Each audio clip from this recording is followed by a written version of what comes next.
In this tutorial, we are going to solve some practice questions under functions. So I've got a number of questions with me here. The first question is saying find the domain and range of the following function. So my first question is 4 minus x squared. What is the domain and what is the range of this function? So now we need first to understand what domain and range is. So if I've got a graph which is like this, okay, let's say this function is f of x, which I don't know, and I'm just giving you an example. So when we're talking about the domain, these are x values. Then we're talking about the range, these are y values. Okay, now let's get to understand now what is the domain and what is the range in this function. So domain, these are the values of x which when I plug in into that function, the function is going to be defined. Now let's check our equation, our function, sorry. Our function is f of x is equal to 4 minus x squared. Okay, believe me guys, here this is what we call a linear function. So when you think of it, if you plug in any value from negative infinity all the way to positive infinity, still this function is going to be defined. Therefore, for any linear function, the domain is from negative infinity all the way to positive infinity. That's my domain. You can either put this in set beta notation or in set interval notation. Okay, so this is what we call a set interval notation. Now set beta notation, you can say the domain is x is such that x is a member of all real numbers. So x can be anything. For any linear function, x can be anything. Okay, so as long as you come across any linear function, the domain is that x can be from negative infinity all the way to positive infinity or real numbers. Okay, so what is the range? Range, these are y values. Where is the graph starting in y axis? Okay, for example, the best way on how we can find the range for this first question is the first question which you have here, which is saying we have got f of x is equal to 4 minus x squared. Okay, one thing we have to understand is that when we have got f of x is equal to x squared, how is our graph going to be? Our graph is going to be like this. Our graph will come like starting from there, coming there, then going there. That is for positive. Now what if I've got a negative x squared? So for a negative, the graph will come like this. It will come here, then it comes there. One thing about this linear function, we have to understand this, guys. If I want to sketch this, we are saying that this is negative, the x has got negative. Definitely the graph will come like this. But now since you have got a 4 here which doesn't have x, meaning that the graph has to shift 4 units from 0 going up, since 4 is positive, meaning that it has to come from 4. So the graph will be like that. Okay, now in y value, in y axis, where is the graph starting from and where is it going? It is from negative infinity. It will go all the way from 4 all the way to negative infinity. Therefore we can say that the range will be from negative infinity all the way to positive 4. 4 is included.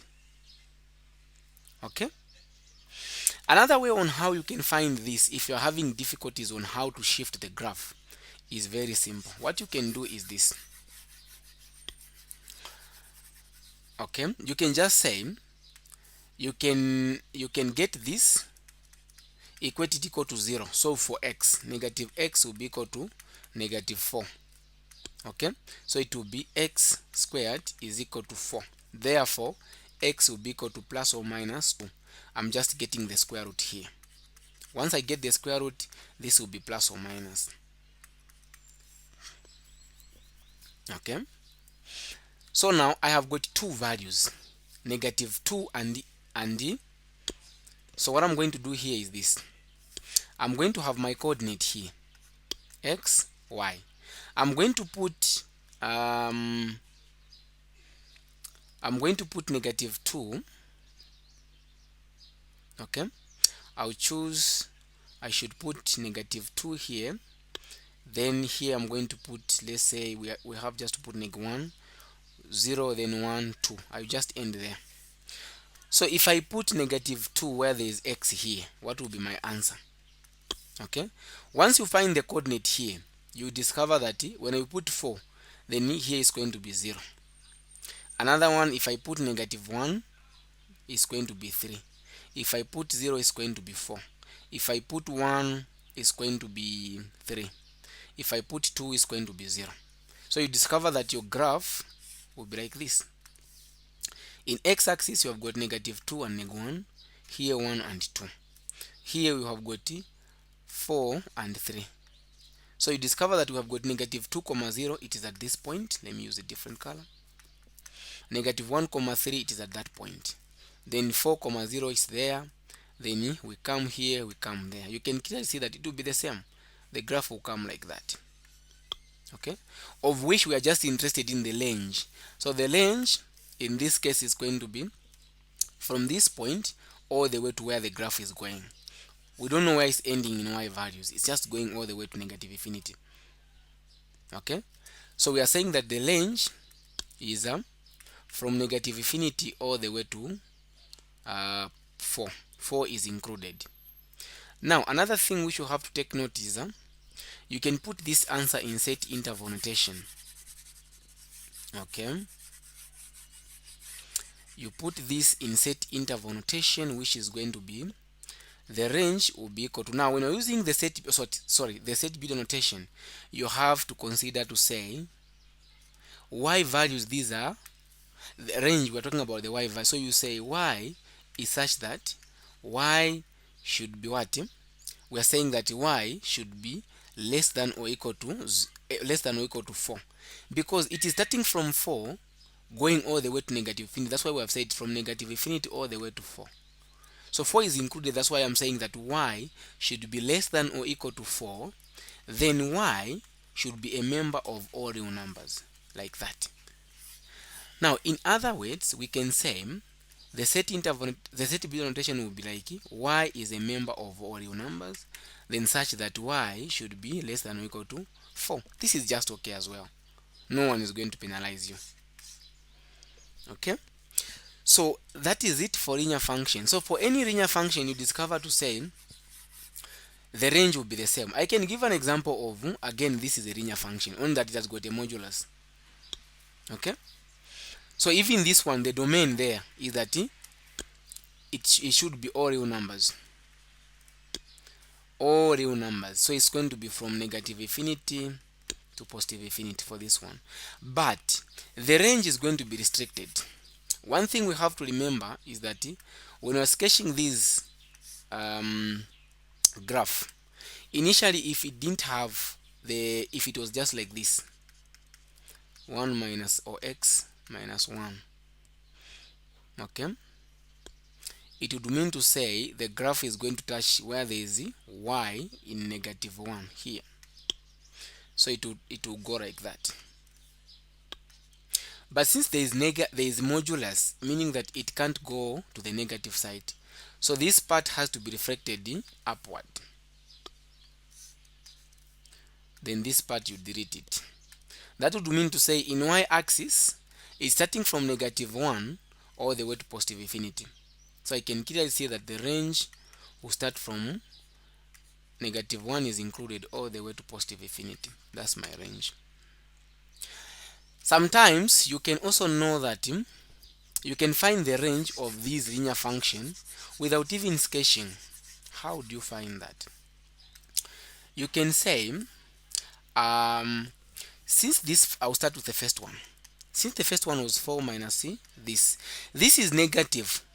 The x has got negative. What tells you to say, what comes in your mind is that it's going to go to the negative side. Now this 4 is positive, meaning starting from 4 all the way to negative infinity. So since you can't write 4 to negative infinity, that's why we have to write that negative infinity all the way to 4, but 4 has to be included. Now this is the modulus. Okay, so we have got f of x is equal to x minus 1. Since it is in the modulus, initially this was supposed to be the y values. Okay, if we think of the y values, it would have been from negative infinity all the way to positive infinity. But because we have got this guy here, which is negative 1, and it's a modulus, meaning that it's starting from negative 1 going to positive infinity. So it will be negative 1 all the way to positive infinity. That will be my range. Okay, it's different from this because this was starting from negative infinity to positive 4. As simple as that.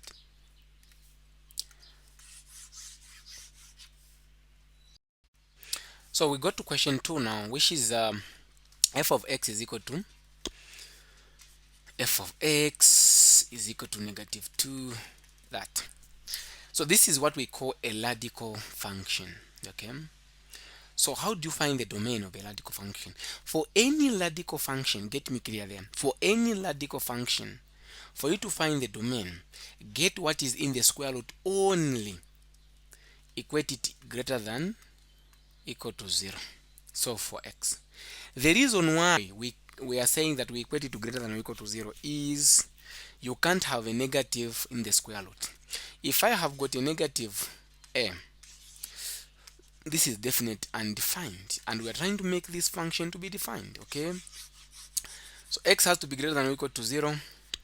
So in this case, this is the simplest one though. The domain in this case is that x from 0 all the way to positive infinity. What of the range?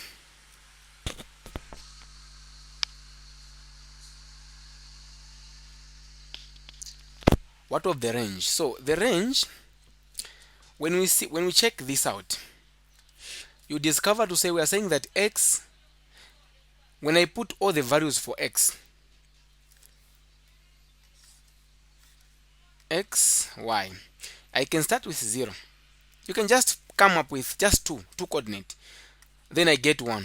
If I put 0 here, it's going to be 0. The square root of 0 is 0. 0 times negative is 0. If I put 1, it will be 1. 1 times negative 2 is negative 2. So it's 0, negative 2. It's reducing. Therefore, y has to be less than or equal to 0. That will be my range. And we can also clearly see to say, since x starting from 0, if I plug in 0 there, it's going to be 0. So it will start from 0 going all the way to negative infinity. So the range will be negative infinity all the way to 0, but 0 has to be included. You can either put in set beta notation, or if you want to put it in set beta notation, you can say the domain will be x is such that x is greater than or equal to 0. X is a member of all real numbers. The range will be the same. Say range will be y is such that y should be less than or equal to 0. Y is a member of all real numbers. Like that. As simple as that. Okay? Now we can go to, so now let's also go ahead and solve this one, since it's the same thing. This is a bit different. So you get what is in the square root. 4 minus x squared greater than or equal to 0. So for x, negative x squared greater than or equal to negative 4. Once you divide it by negative, the symbol changes. So it will be less than now 4.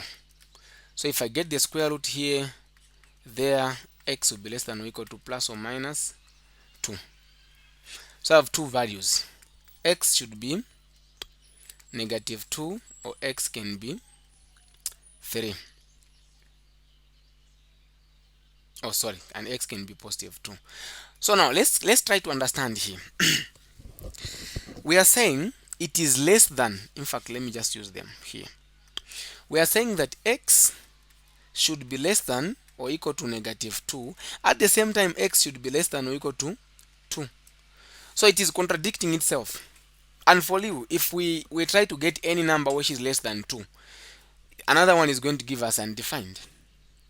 If I'm to get negative 4, negative 4 squared is 16, so it will be 4 minus 16, negative 12, somewhere there, which is going to be undefined. So we have to find the range of the values which is going to make this function defined. So when you discover that you are finding the domain of a radical function and you have two answers, you have to use a table.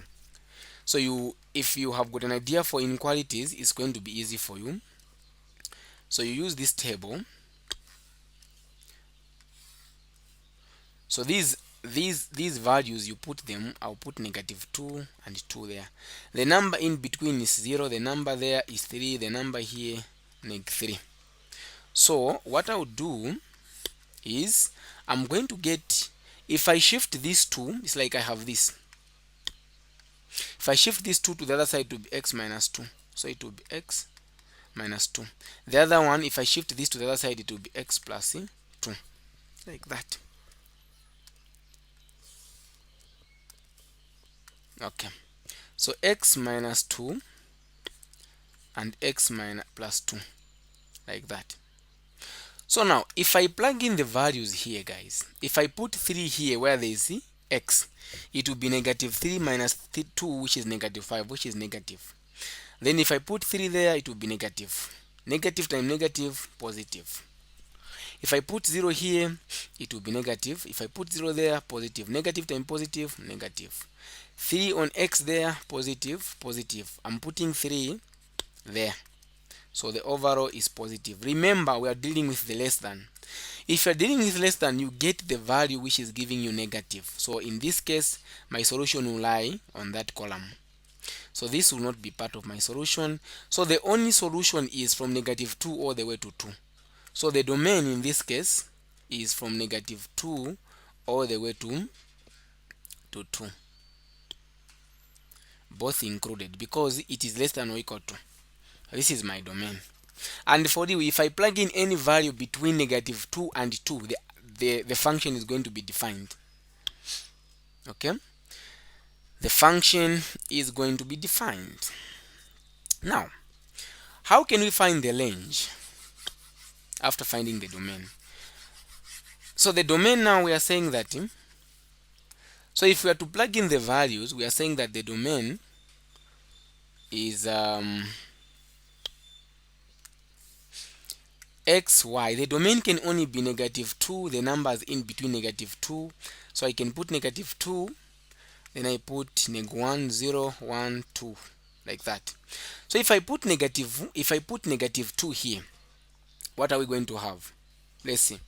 If I put negative 2 there, it's going to be negative 2 squared is 4. So I'll get a 0. 1, if I get negative 1, it's going to be the square root of 3. Of which, if I want, I can just leave it. If I put 0, so it will be the square root of what? The square root of that is going to be 3. Let's see. It's going to be 1, 3, the square root of 3. If I put 0, it will be 2. If I put 1, again it will be the square root of 3. If I put 2, it will be 0. So how will be our graph? So I have got negative 1, negative 2. Then here I've got 0, 1, 2. In x-axis I've got 2 and the square root of 3. The square root of 3 is approximately 1 point something, so 2 has to be on top there. Let's see, we sketch. So negative 2,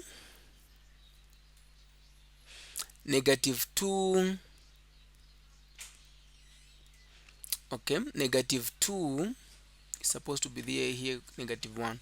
Negative 2, 0 is here. Okay, so it will start from there. Next, I'll have negative 1, root of, which is there. 0, 2 is there. Then again, it will come there, it will come there. So only have, this is also included. So it will come there and say, it will be there, there. it ends there. That will be my graph. So let's now focus on the values of y. So the y value, it is starting from 0 here, this point, all the way to 2. So the range in this case will be 0 all the way to positive 2. That will be my range, meaning I'm done. Okay, that will be my range. So this is my domain and that's my range. As simple as that. So we can go ahead and now work around question 3.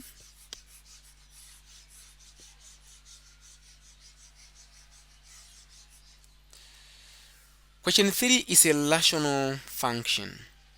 We need to be familiar on how to find the domain of a rational function. F of x is equal to 1 minus x minus 1. To find the domain of any rational function, you can never have a number over 0. This is definite undefined. So, to make things clear and simple, the domain of any rational function, the domain is that the denominator should not be equal to 0. You can plug in any value.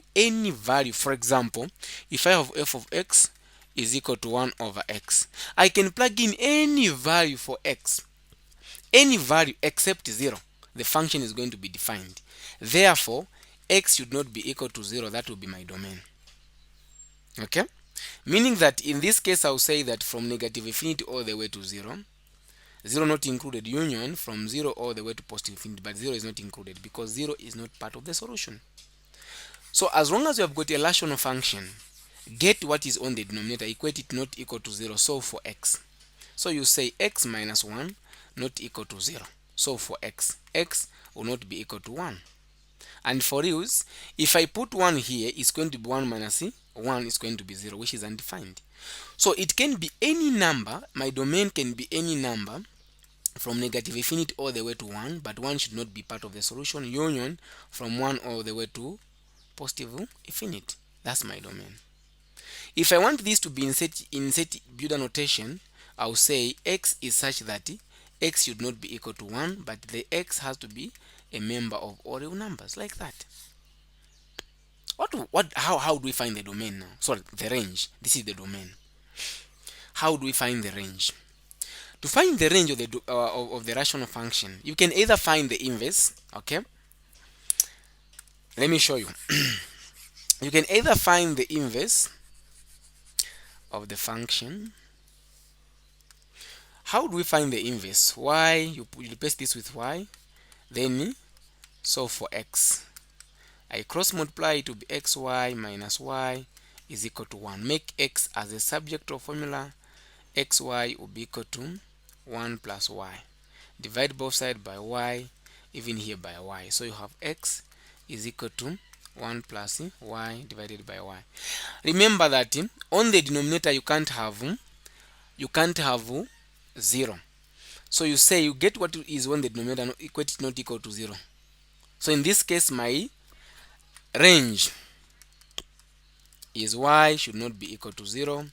Then y, or you can say, I'm using first, it has to be y is such that y not be equal to 0, but y is a member of all real numbers. It can be any number except 0. So you can also put insert interval notation and say from negative infinity all the way to 0, union 0 all the way to positive infinity. Myself, I don't like using this method because I feel like we are wasting time. The best method you can use when finding the range is this one.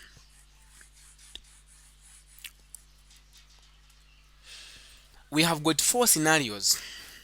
I'll give you the same example, which is 1 over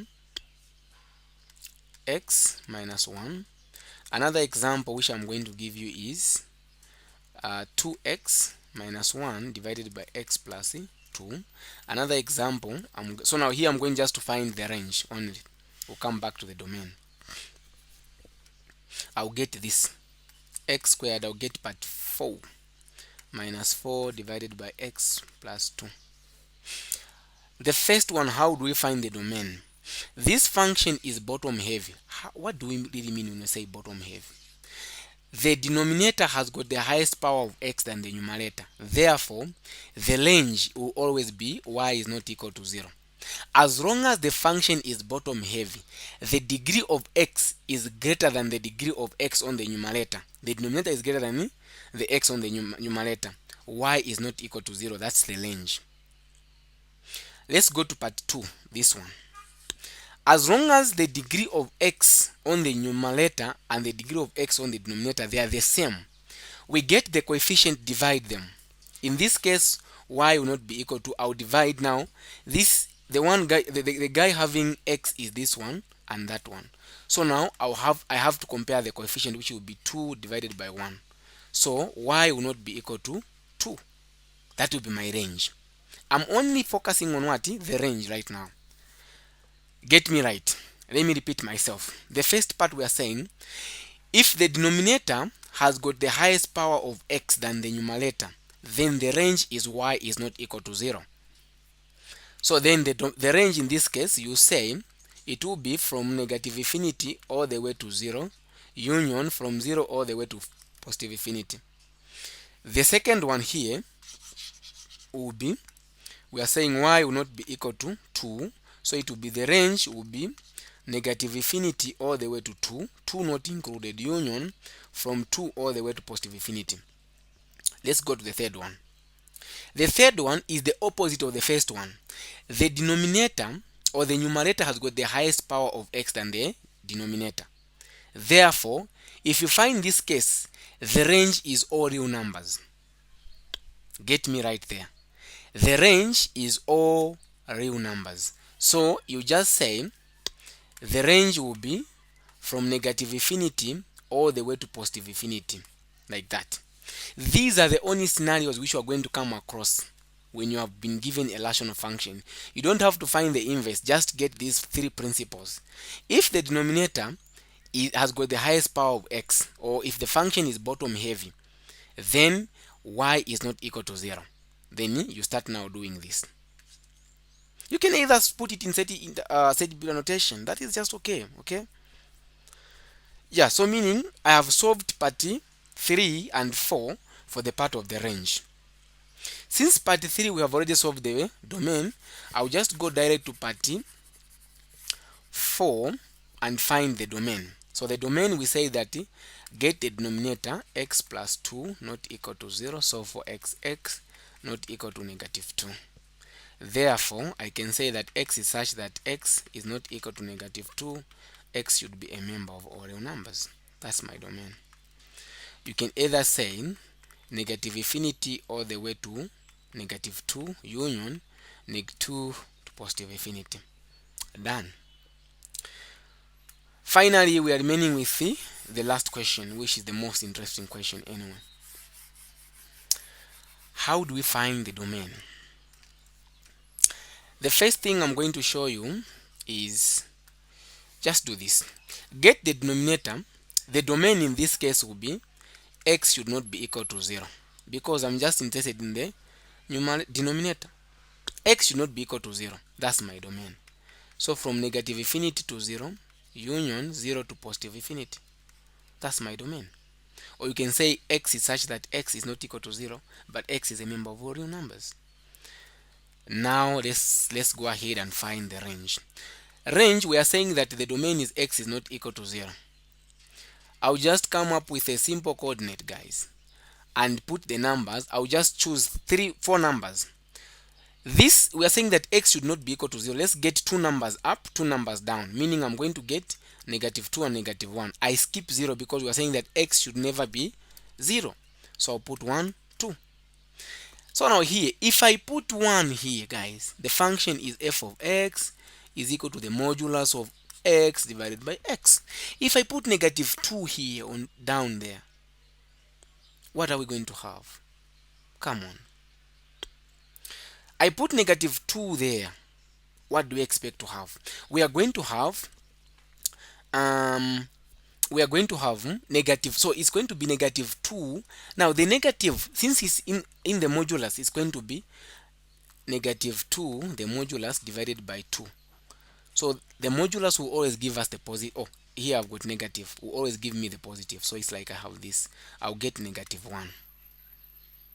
Okay, if I put -1 over -1, I'll also get -1, like that. If I put 1, I'll get what? 1. If I put 2, I'll get 2. So my graph will be like this. So I'll put in x, I've got -2 and -1, 1, 2. So in y-axis, I've got -1, -1 only, or even this one will give me -1, or this one will give me 1, +1. Even here, I'll have +1, meaning that we are saying that 0 is not part of the solution, so it has to be open at that point. So we are going -2, 1, -2, -1 is here, -1, -1 is there. Then here is a starting point, so the graph will go like that. Oh, negative side.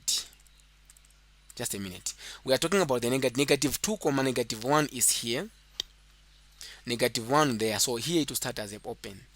It goes there. Even here, 1, that will be this point and that point. Again, this will be a starting point.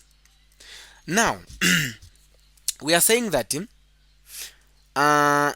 x, okay, it's not, so in x here, in y, we have to include, since we are saying that 0 is not part of it, but we are saying that when x is -2, y is -1. So it's not supposed to be open, but a closed one.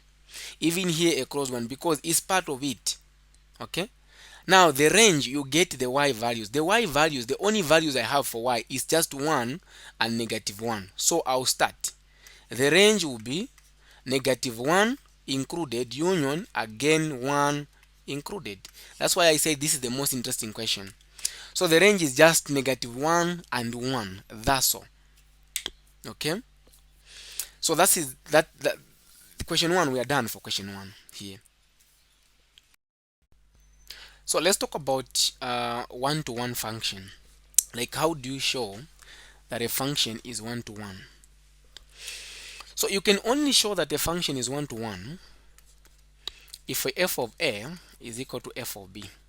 In some books, they will tell you that if f of x1 is equal to f of x2, like that.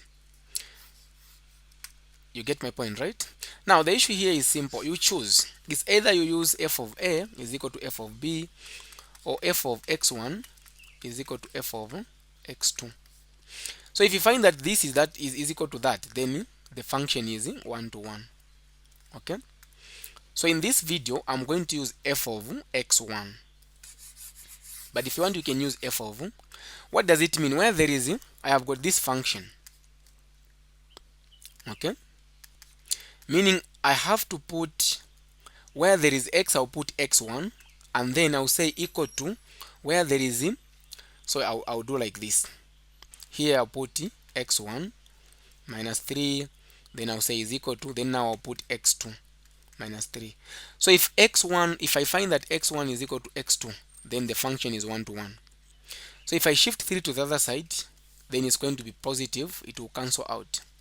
I'll have 2x1 is equal to 2x2. 2 and 2 can go. So I'll have x1 is equal to x2. Hence shown. Now, here is the issue. You have been told already that this function is one-to-one, but they want you to show. The first statement you have to give them, you have to say this. For a function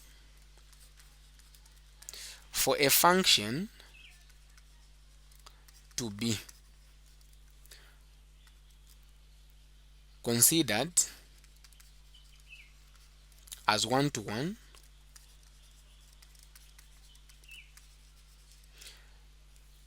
then you say f of x1 should be equal to f of x2.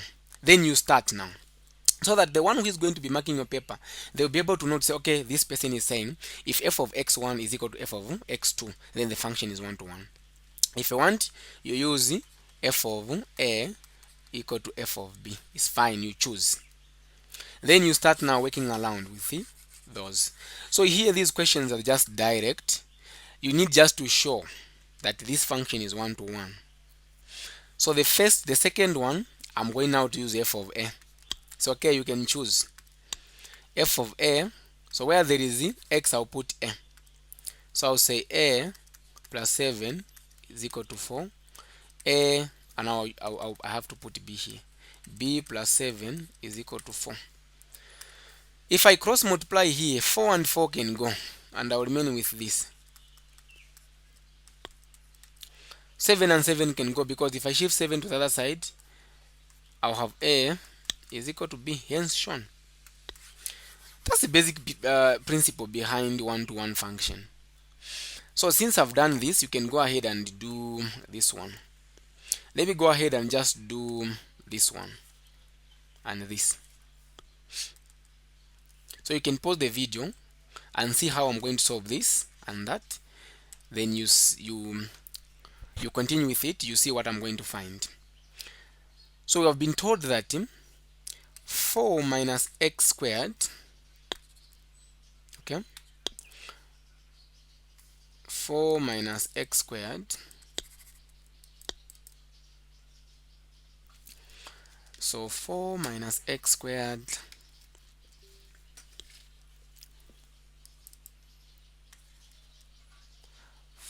minus x squared.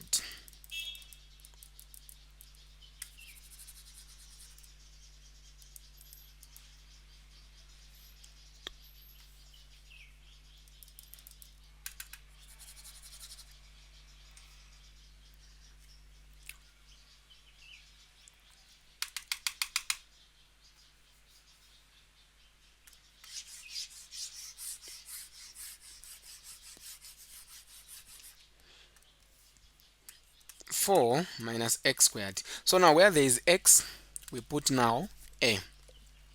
So I'll say 4 minus a squared is equal to 4 minus b squared. These can cancel out. I'll have this. So now this is negative. Negative and negative can go. I'll end up having a squared is equal to b squared. So what can we see? If I want to make a as a subject of formula, if you square both sides, I'm making a as subject of formula, so that will be plus or minus. Plus or minus the root of b squared, which will be a is equal to plus or minus b. But here, initially, this function, the way it is not one-to-one, because we are saying that a can be equal to b and a can be equal to negative b. But since we've been told that x should be greater than or equal to 0, x can be greater than or equal to 0, meaning that we're only considering the part which is positive. Therefore, I'll just say a is equal to b. Then it's one-to-one. As simple as that. We go ahead and solve question what? Question, the last one, which is x squared minus 1. Now here I can choose. If I want, I will use just x1 and x2. x1 to the power 3 plus 1, x2 to the power 3 plus 1. 1 and 1 can go. I'll remain with x1 to the power 3 is equal to x2 to the power 3. You get the cube root both sides. The cube root, there's nothing like plus or minus, because you can have the square root or maybe the cube root of negative what? Yes, there's no need of us putting plus or minus. So these will cancel. We'll say x1 will be equal to x2. Hence shown. So this is just simple actually. So let's talk about completing square method. So I've got question 4, which is saying write the following expression in the form of a open brackets x plus h close the brackets plus k, where a, h and k are constant. So I've got the first one. So I'm going to solve 2, of which I think I can start with the first one and this one. Okay, so there we go. So here, when we're dealing with completing square method, what we need to understand is that we need to factor out a. So this is a quadratic function which is in a form of ax squared plus bx plus c, of which we are supposed to factor out a. So I think the first question, I'm going to explain everything which is supposed to be done. So we are supposed to factor out 2. Then here I'm going to remain with x squared. So 2 divided by 8, I will remain with 4x plus 2 divided by 1 is 1 over 4, like that. Then the next step, after factoring out a, then we are supposed to bring these two the way it is, x squared the way it is, 4x. Then we have to say the half of the coefficient of x. So the coefficient of x in this case is 4. So what is half of 4? Okay, so you do plus, half of 4 is 2. Then you have to square it. Now you ignore the x, that's why I just said the coefficient. Then I need to do minus the same thing which I've done here. So I'll say minus 2, then in the bracket squared, then plus c. Now I have 1 over 4, like that. When I do this, the next step is I know that this is squared, also this is squared.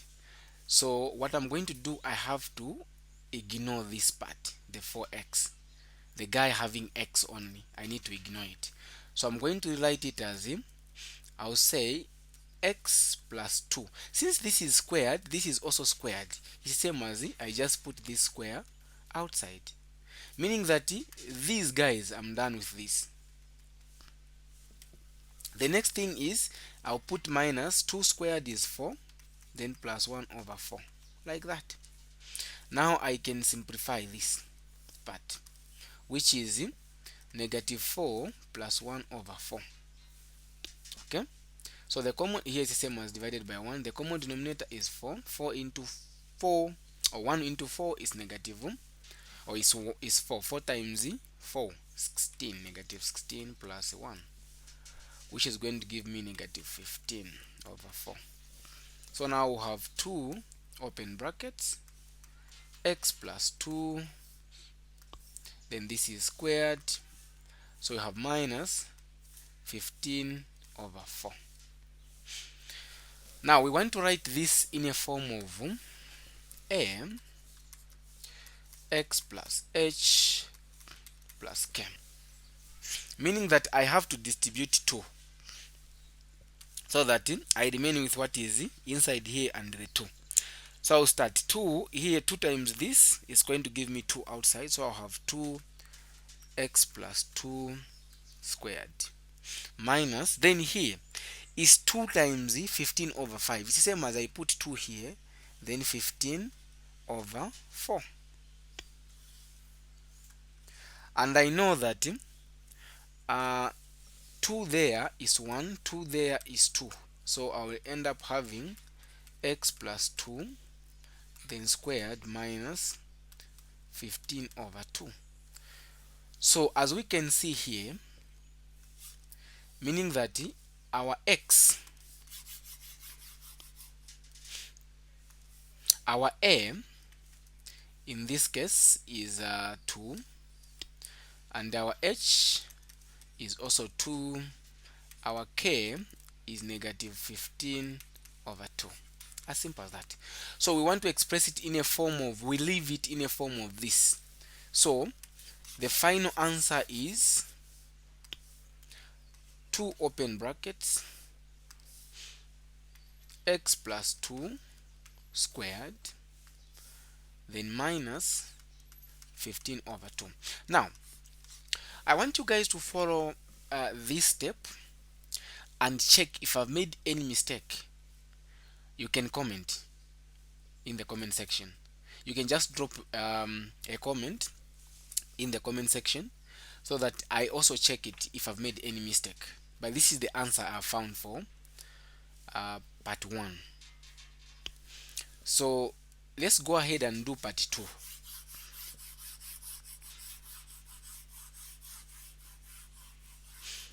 Let's go ahead and do part 2. So part 2 is saying we have a 5x squared minus 15x plus 3. So I'll do the same. I'll say I need to factor out a. So I'll factor out 15, open brackets, I'll have x squared minus, or is 5, not 15. So I have 5. Then this is going to be x squared. So now I need to divide 5 into 15, which is 3x. Then plus 5 into 3 is going to give me 3 over 5, like that. I'll follow the same steps. 5, open brackets. Then here I'll have x squared minus 3x, then plus. Now I need to be very much careful. What is the half of the coefficient of x is negative 3 here. So now what is the half of negative 3?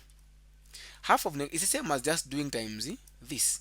You'll divide it by 2, which is going to give me negative 3 over 2. So I'll say in the brackets, I'll put negative 3 over 2. Then now we said this has to be squared. What I've done here is the same thing which I'm going to do on the next step. Here I'm going just to put this is plus, then now I have to put minus. The same thing, negative 3 over 2, then I square it again. Then plus what is remaining. So I'll say plus 3 over 5, like that.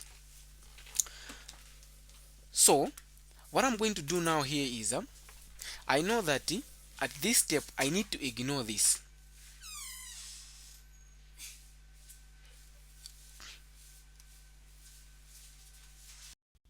So let's talk about question 5, which is saying given that x squared plus 3x plus 6 is equal to, open brackets, x plus h, close the brackets, to the power 2 plus k. Find the values of constant k and h. So initially this is we can use complete square method to express this in form of that. Then at the end of the day, we'll now compare to say our h, the one which we're going to find here will be our h, then and also k. Meaning that this question is just is similar to question 4. So now, using the principle for question 4, I said, using the complete square method, I need to factor out the coefficient of x squared, which is 1 in this case. So 1, open brackets, then this will not change because 1 will not change anything. Next, I have to find what half of 3x is. So I'm going to say 1, then I'll say x squared plus 3x plus half of 3 is 3 over 2. Okay? So now this has to be squared, then minus the same thing, 3 over 2, you square it, plus 6. When you reach at this point, you know that this is squared and also that is squared. So you ignore the part which is having x. So it's going to be 1, then open bracket, x plus 3 over 2, like that. Then since this is squared, that is squared, I'll just square this. Minus, so if I say 3 squared is 9, then 2 squared is 4 plus 6. Now I need first to simplify this part, which is negative 9 over 4 plus 6 over 1. So that's the same as 6 over 1. 4. 4 into 4 is 1. 1 times negative 9. It should be negative 9. Plus 1 into 4 is 4. 4 times 6 is 24. I'll put 24 here. So what is negative 9 plus 24? That should be 15 divided by 4. So I'll replace everything here with just 15 over 4. So this one will not affect anything, and I'll leave it. I'll say, if I want, I'll first bring 1 and say this squared plus 15 over 4, like that. Since 1 will not affect anything, I'll bring this and say it's like that, 15 over 4. So now I can clearly see that I have this x plus 3 over 2 squared plus 15 over 4. This is the same as x plus h squared plus k. What does it mean?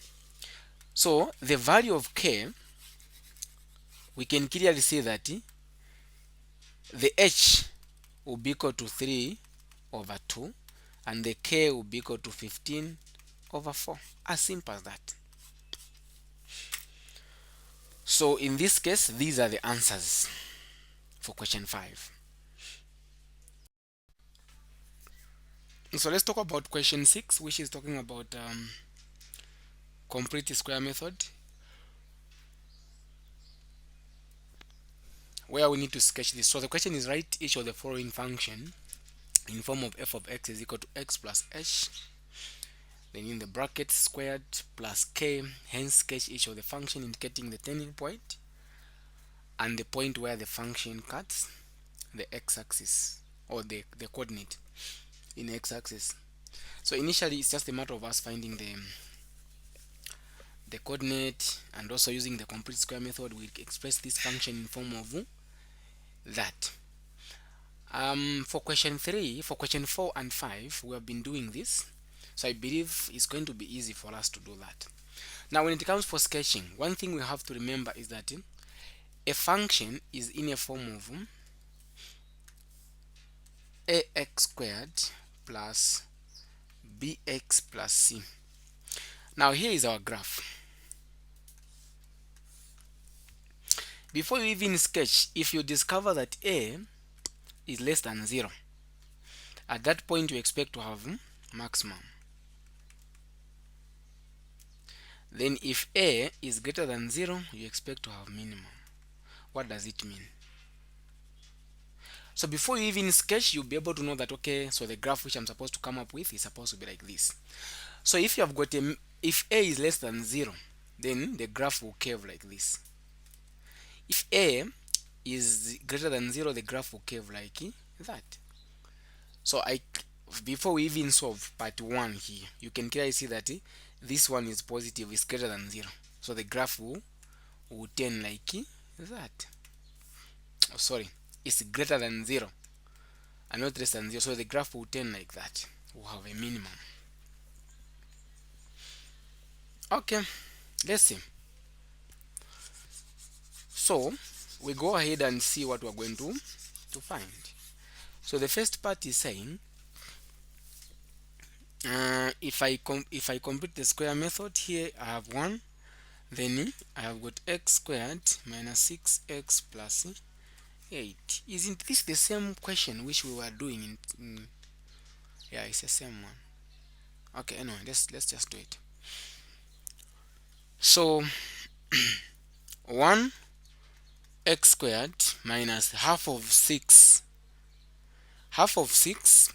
is 3, so this one will come the way it is, plus half of 6, negative 6 is 3, negative 3 squared, minus again negative 3 squared, then plus 8, like that. Next I need to ignore the part having x. Since this is squared, that is squared, I'll say x minus 3 squared minus negative 3 squared is 9 plus 8, like that, which is going to give us negative 1. So we said a was greater than 0. We said our graph should be like that. So 1 x minus 3, I want now to distribute 1, so it will be 1 x minus 3 squared minus 1. What does it mean? I need to have my turning point. Turning point is going to be, so this is going to be my turning point.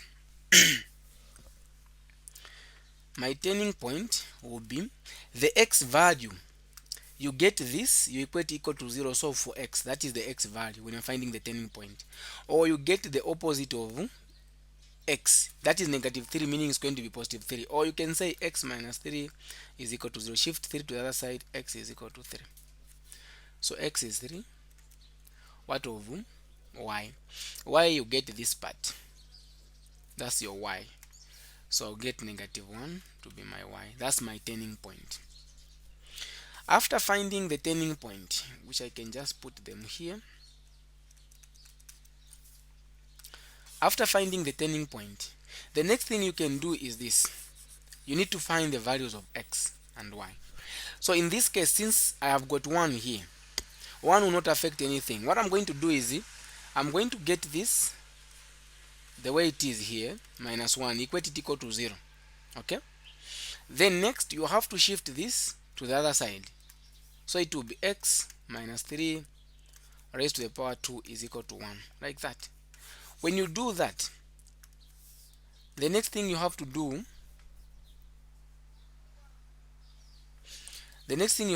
is you have to find the values of x. At this point I can just square. Once I square, this side is going to be plus or minus, meaning that I've got the 2 and the square will cancel. X minus 3 will be equal to plus or minus the square root of 1 is 1. So I'll have x.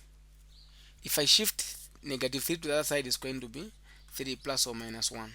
So I'll have x is equal to 3 plus 1 and x is equal to 3 minus 1, like that. That would mean to say my first value of x will be equal to 4, another x will be equal to 2. Now after finding the turning point, the coordinate, the y coordinate is this guy. The y is going to cut at y is equal to the number which does not have x. Okay, so in short, let me now teach you this. These are what we call the turning point. Okay,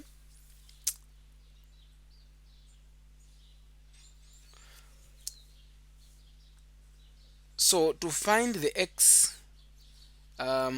intercept, not really the turning point. The turning point is this one, but these are what we call the intercept. So these are x intercept.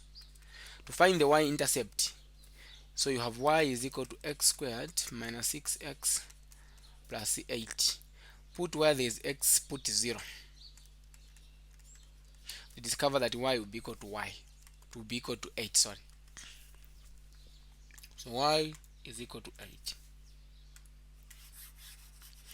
The next thing which you have to know is you can now have a graph here. What does it mean? It means that x, we have got two things, 4 and 2. Just put it like this.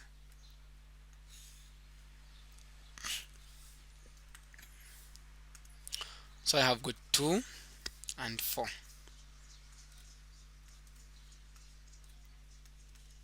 Then the y-intercept is 8. That's where the graph is going to touch. Let me put 8 here. Then the turning point is at 3. So 3, I'll put it here. That will be my 3. 3 all the way to -1. I'll put -1 there. That means that the graph has to touch this. Then it crosses that. Then it comes and rest here. Touches there. Then it goes. We don't know where it's going to go. So it will come here. It touches this line. Then it goes there. So that's my turning point. This point here, which is 3, -1. That's our turning point. If they ask you to find the line of symmetry, the line of symmetry is at x is equal to 3. The value of x is the line of symmetry. Okay, so that is the graph of f of x is equal to x squared minus 6x plus 8. As simple as that.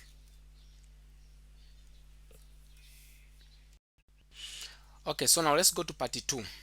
Part 2 is saying 2x squared plus 7x minus 15. The first thing what we're going to do is I'm going to factor out 2. First you have to factor out a, which is 2. Meaning here I'm remaining with x squared. Then 2 divided by 7 is 7 over 2x minus 15 divided by 2 is 15 over 2, like that. The next thing is to find what half of 7 over 2 is. So I'll bring this x squared plus 7 over 2x minus, or here before we do this, so now the half of 7 over 2, 7 over 2 times 1 over 2 is 7 over 4. 7 over 4, but this has to be squared. Then since here is plus, I need to do minus again. 7 over 4, then I square it, then I just bring this, then 15 divided by 12, like that. So I'll say 2, then x. What we do now from here, you ignore the guy having x, so it will be x, then plus 7 over 4, which is this part. Since this is having squared and this is having squared, then I'll put them in brackets and square it. I'll say minus 7 squared is 49, 4 squared is 16, minus 15 over 2. Now I need to simplify this part here. Okay, so how can we simplify that? So we are going to have negative 49 divided by 16 minus 15 divided by 2. The common denominator is 16. 16 into 16 is 1. 1 times negative 49, negative 49 minus 2 there, 8. So what is 8 times 15? 8 times 15 should be 120, because 5 times 4, 5 times 4 is 5 times 4, or 5 times 8, sorry, is 40. So 0 carry 4. Then we also do 8 times 1, which is going to be 8. 8 plus 4, 12. So it's 120. So 120, negative 49, and that one should be, we are able to get 169 divided by 16. So everything there has been simplified to this minus 169 divided by 16. Then I have that. I don't have space here. I'll get rid of this.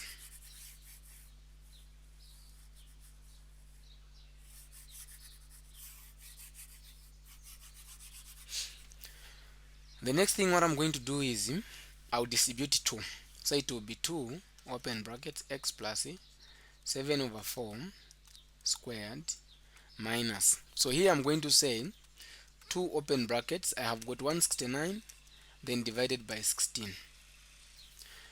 Now I know that 2 into 2 is 1, 2 there 8. So we are going to have 4. We're going to have 2, sorry, not 4. X plus 7 over 4 squared minus 169 divided by 8, like that. From here we can clearly see that our turning point will be, the x is, just get this, okay, get that, equate it equal to 0. So for x is equal to negative 7 over 4. So negative 7 over 4 comma, then you get the way this is direct, you don't have to change anything. So it will be negative 169 divided by 8. Now we need to find the x-intercept. To find the x-intercept, the way this is here, just shift this to the other side. Okay, so it will be 2x plus, it will be 2x plus x plus 7 over 4 squared is equal to, shift this, just equate this equal to 0, then shift this to the other side. So it will be 169 divided by 8. Now divide everywhere by 2. even here by 2, which is the same as just saying x plus 7 over 4 squared is equal to 169 divided by 8 divided by 2, which is the same as 1, or then 169 is same as 169 over 8 times 1 over 2, which is going to give us 16 down. I hope you're able to get that logic there. So we'll have x plus 7 over 4 squared. Then I'll have now, in case you are confused, when we say 169 divided by 8 divided by 2, it's the same as writing it in that form. So now, when I say 169 divided by 8 times 1 over 2, I'll get 16 here. Okay? I want to find the values of x. Get the square root of both sides. Once you get the square root here, and also that, then here you put plus or minus. So it will be x plus 7 over 4 is equal to plus or minus the square root of 169 is 13. The square root of 16 is 4. So now I have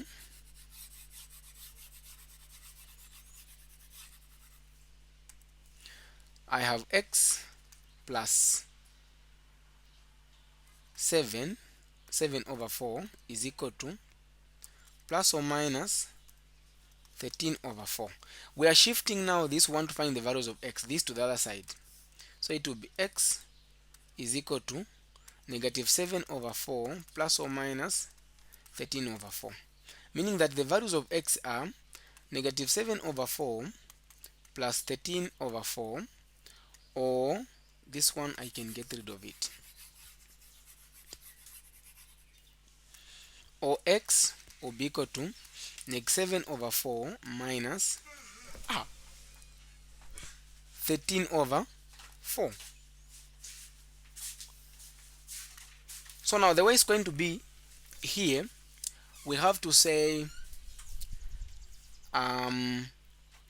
when the denominators are the same, we just add the numerator. So it's going to be negative 7 plus 13.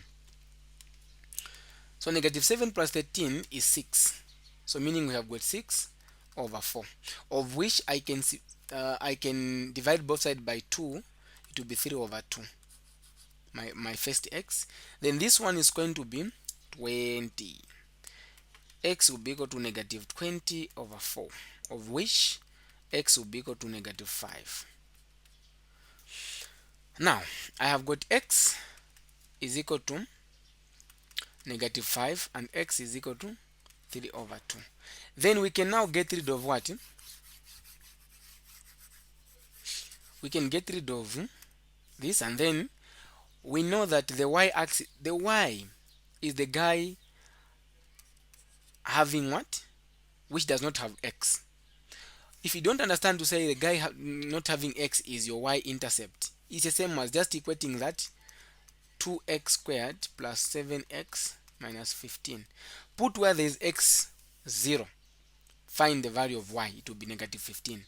So the y-intercept is negative 15, meaning that the graph is going to cross or to touch what? Negative 15 in y-axis. So there we go. A is greater than 0. We expect our graph to be like this, having a what? A minimum point. So here is our graph. I have the x negative 5. I'll put it here. Then the positive side 3 over 2. Put it there. The turning point, the x value, we have negative 7 over 4. Negative 7 over 4, it can be found here. Okay? Then now negative 64, negative 169 divided by 8. I'll just put it where? That's a very big number actually. So it will be, let's assume that number is here, 160. Or what I can do, I can shift this a bit. here. Okay, then I get rid of this first. I want my graph to look neat.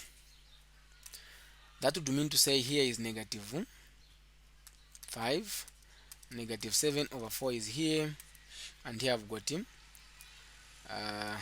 over 4, or 3 over 2, sorry. So here I'm going to have negative 169 divided by 8, then the 15 will be just here. That's where the graph is going to touch. What does it mean? The graph has to touch these 2 points in x-axis, then they're supposed to rest where there is what? At this point. It starts to rest there. So the graph will be there, it comes here, it rests, then it goes there. So that's my graph of f of x is equal to 2x squared plus 7x minus 15. Okay, so we have expressed this in form of x plus h in the brackets squared plus k, and also we have indicated the turning point and the point where the function cuts the coordinate. So it cuts there, there, and also here. As simple as that. So that's question 2. Now that we have solved part 1 and part 2, I'll jump to part 6, because I know that this one, and this one, you can use the same principle. But now I'm going to solve the last one, because a is less than 0, and we expect our graph to be like that, having a maximum. So let's see what we're going to have. So I need to factor out -1, because the coefficient there is -1. So I factor out -1, which I'm going to say -1, then I have got x squared, -1 divided by -6, positive 6x, then here I'll have negative. Here is the same as the matter of factoring out negative. When I want to reverse it back, if I do negative times everything here, I'll come back to this. Okay, then I'm going to say -1 x squared plus 6x. Half of 6 positive 6 is 3 squared minus the same thing 3 squared. Then I'll put -8 like that. Now at this point I can ignore this guy, so it will be -1 x plus 3 squared minus 3 squared is 9 minus 8, like that. -1. So I can distribute now negative there, or first I need to find the answer. It's going to be negative what? 17. So if I distribute negative, it will be -1 x plus 3 squared, then plus 17. So I've expressed this in form of that. So now I need to find the turning point. So my turning point will be the x. Just get what is in the brackets, equate it equal to 0, solve for x. So it will be -3, comma 17. Okay,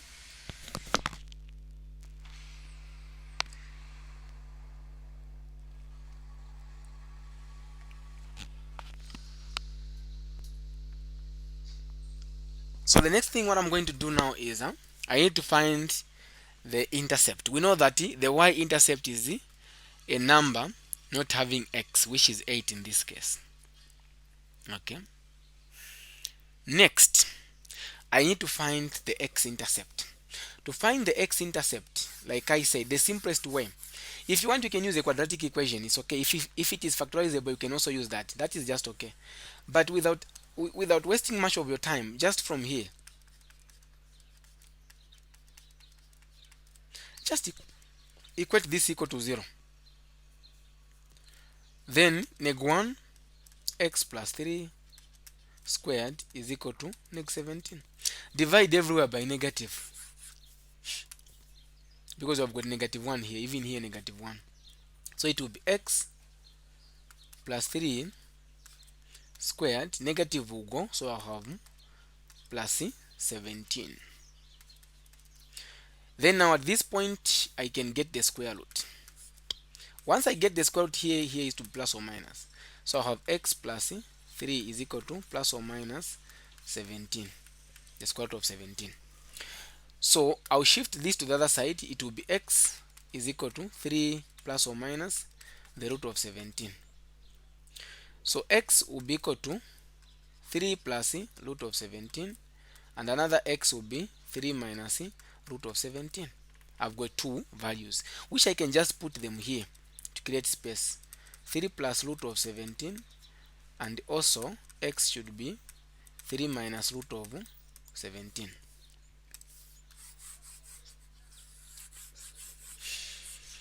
Now after doing this, let's go ahead and come up with our graph.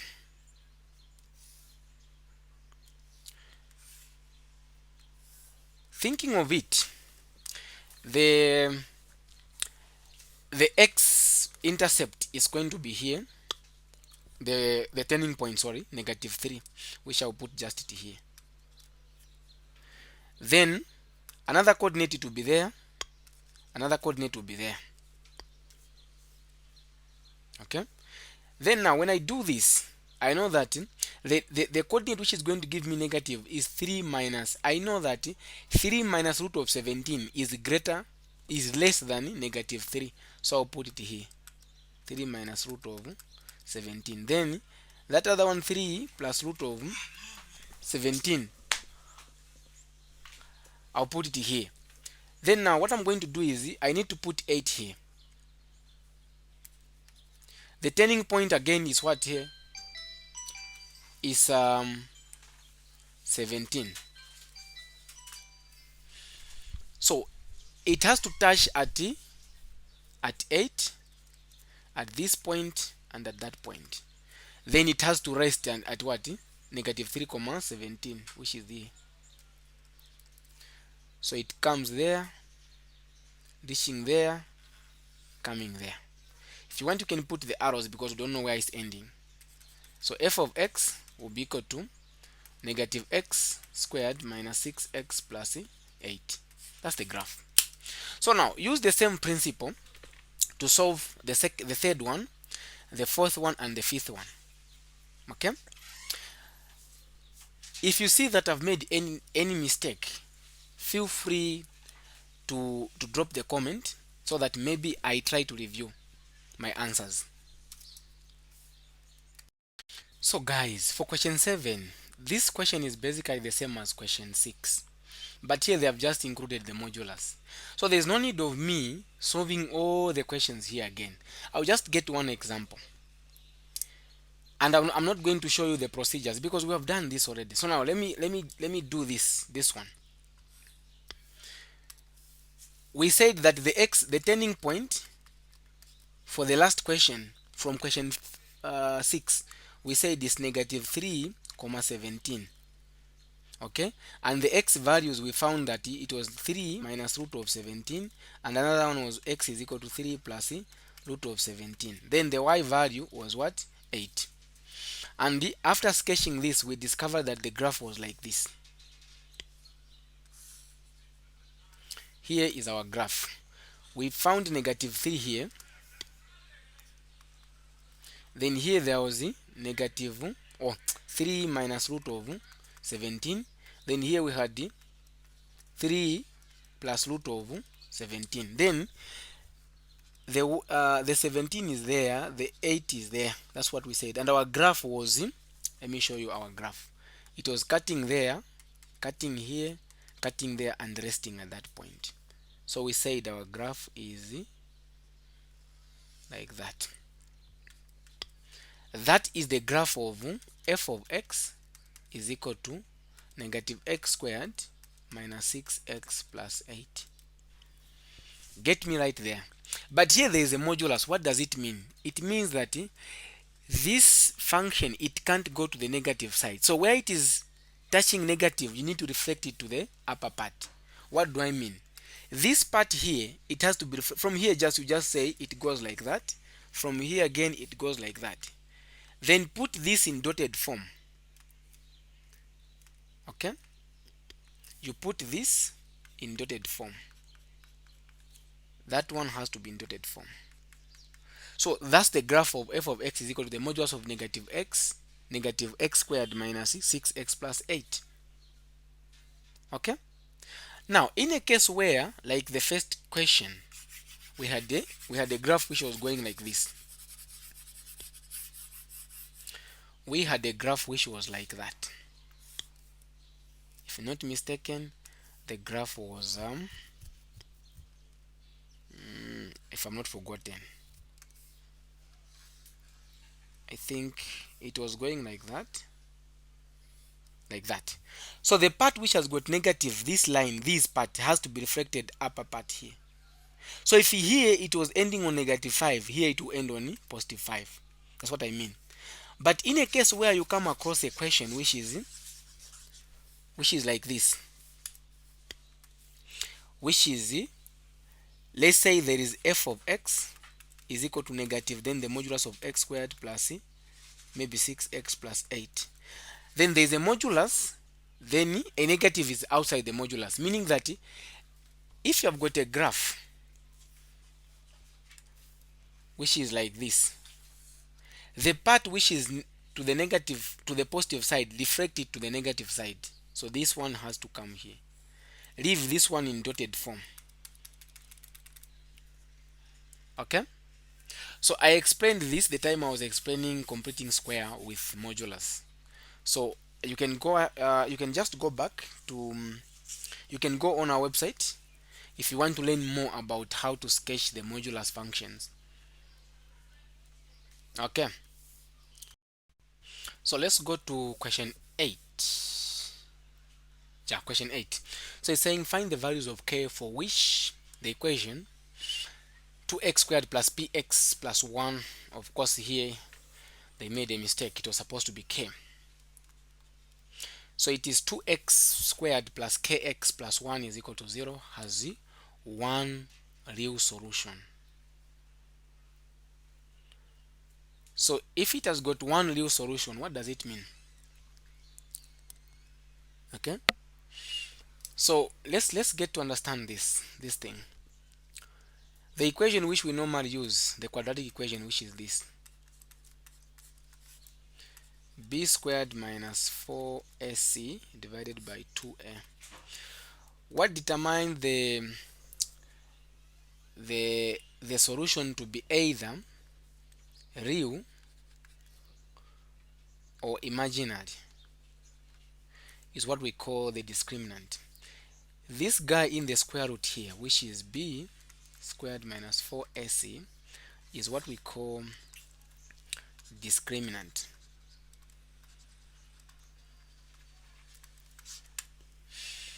Now, if the discriminant, if you have got a square root of a negative, maybe -4, our answer is 2i. It is imaginary. So we know that -4, any number, meaning that the discriminant here, okay, let me just put it there. If I've got a number, meaning that this discriminant is less than 0, and if the discriminant is less than 0, I'm expecting to have no real values or no real roots. Okay, no real values or no real solutions or no real roots. Then if you find that b squared minus 4ac is greater than 0, you discover that any number greater than 0, it's going to give maybe 2, meaning I've got two distinct solutions or values. The reason why we are saying we have got two distinct solutions, let me show you this. Let's assume to say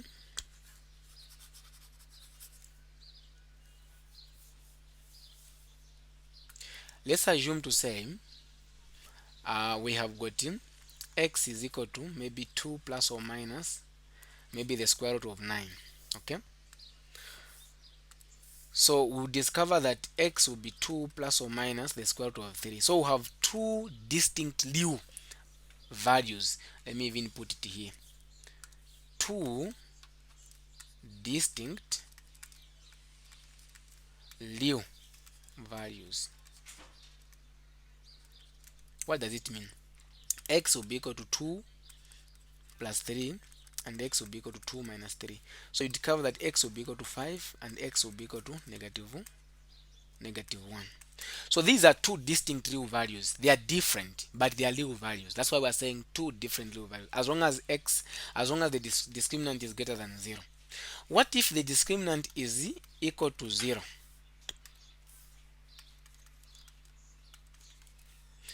We expect to have one real value. I'll explain. One real value. So if you have x, let me just give an example. If you have x, 3 plus or minus the square root of so let's say this is a real value. Okay, so if this is a real value, let's say we have 0. Okay, the square root of 0 is 0, so it will be 3 plus or minus 0. So you discover that you are going to have just one. X is equal to 3 and x is equal to 3. So x will be equal to 3 in this case. So meaning that we have got one real solution. In that case, I will just say if the discriminant is equal to 0, then we have got one real value. So now, this is the general principle behind these three questions which we are going to solve here. Okay, so I'm going to say we have b squared minus 4ac. If it is less than 0, then you have got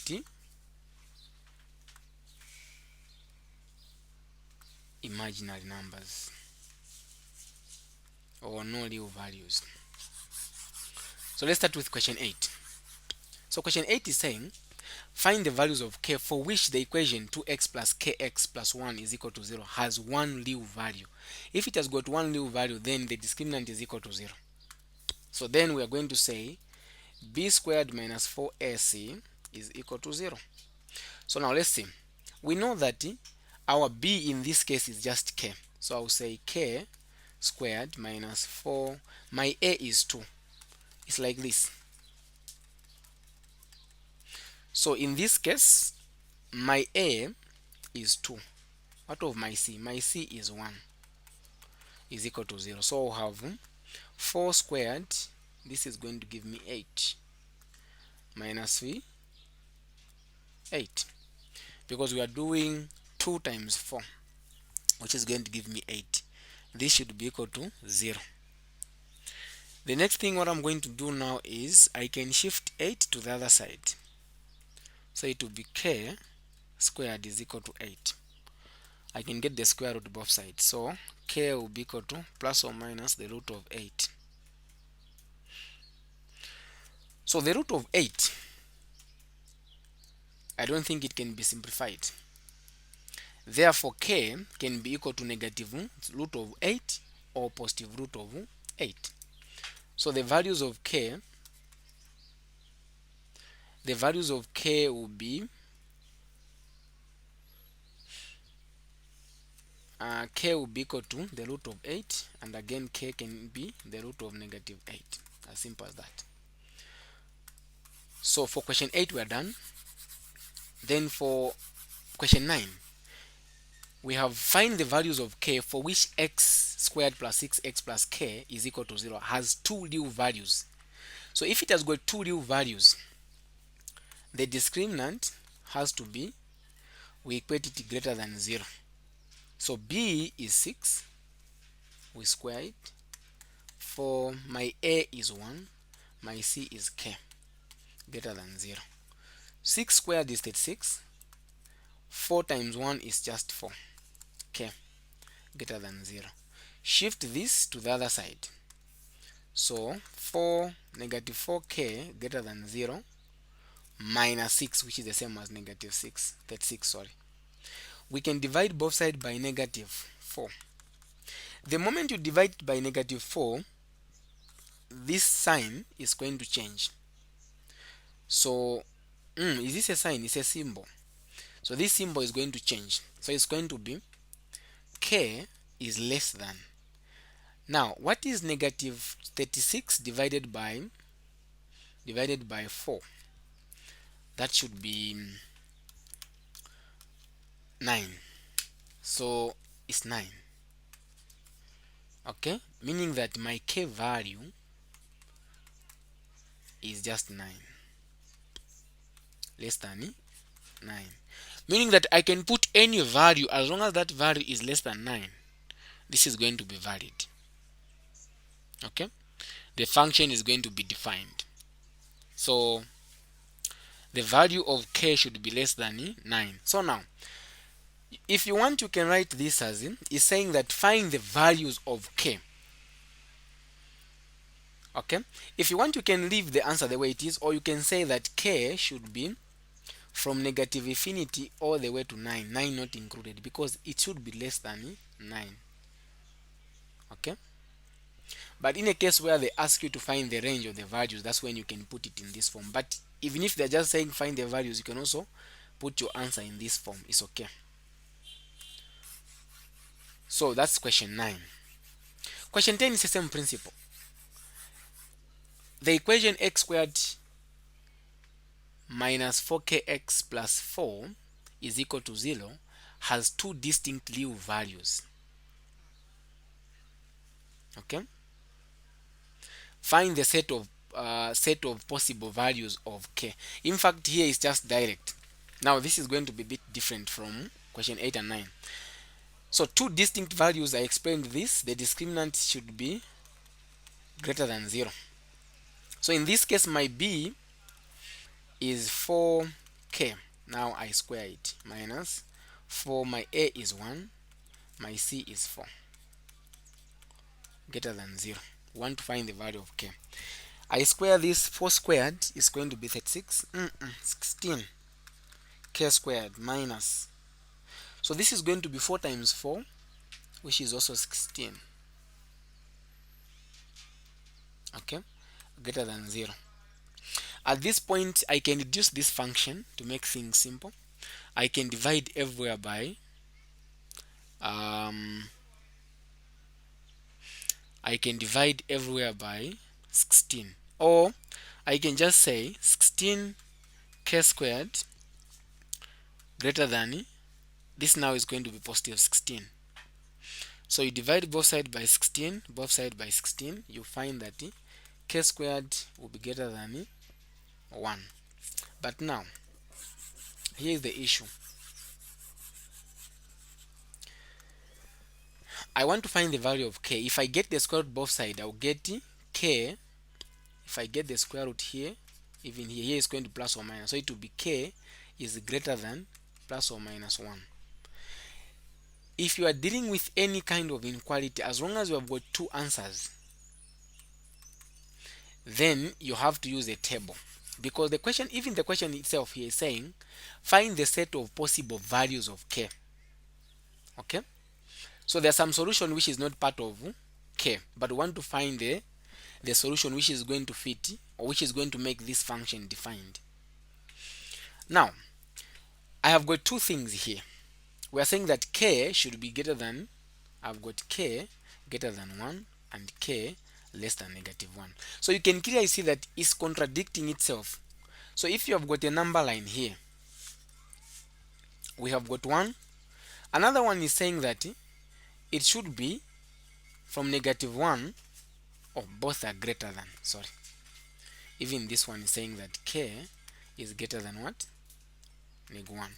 So we are saying that k should be, if this is +1, -1, starting from here going there, again another one starting from there going there. So we really don't know which solution is going to make this function defined.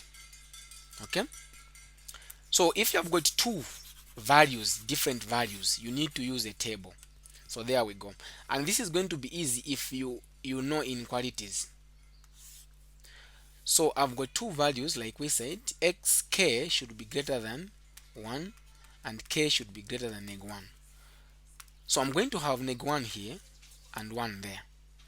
So I need to find a number in between negative 1 and 1, which is 0, a number which is greater than 1, which is 2, then here I'll put negative 2. Then I need to come up with, if I shift this 1, it comes here, it's going to be k minus 1. So I'll put it here. If I shift 1 to the other side, it's going to be k plus 1. Then here I need to put these two, like that. So now I'll start. If I put negative 2 where there is k here, am I getting negative or positive? It's going to be negative 2 minus 1, which is negative 3. So it's negative. If I put negative where there is k, it's going to give me negative. So the overall will be positive. Okay. Then if I put 0 here, I'll get negative. 0 there, positive. Overall, negative. I mean, if I put 0 where there is k, it's going to be 0 minus 1, negative 1, which is negative. If I put 0 where there is k, it's going to be 0 plus 1, which is going to be positive. If I put 2 there, positive, 2 there, positive. Overall is positive. Then we go back to our we are saying that k is greater than plus or minus 1. We are dealing with greater than. The moment we're talking about greater than, we're talking about positive values. When you make this table, the part giving you positive, these are your solutions. That is not part of the solution. Then if you are dealing with less than, when you make this table, the part which is giving you negative, that is the solution. So in this case, the set of values of k should be from negative, because starting from here all the way to negative infinity, again here all the way to positive infinity. So it's from negative infinity to neg 1. Neg 1 is not included because we are dealing with less than or greater than. It's not equal to. Union, then 1 all the way to positive infinity. So in this case, the values of k, for this function to be defined, the values of k should be only from negative infinity to neg 1, union 1 to positive infinity. So this is the answer for question 10.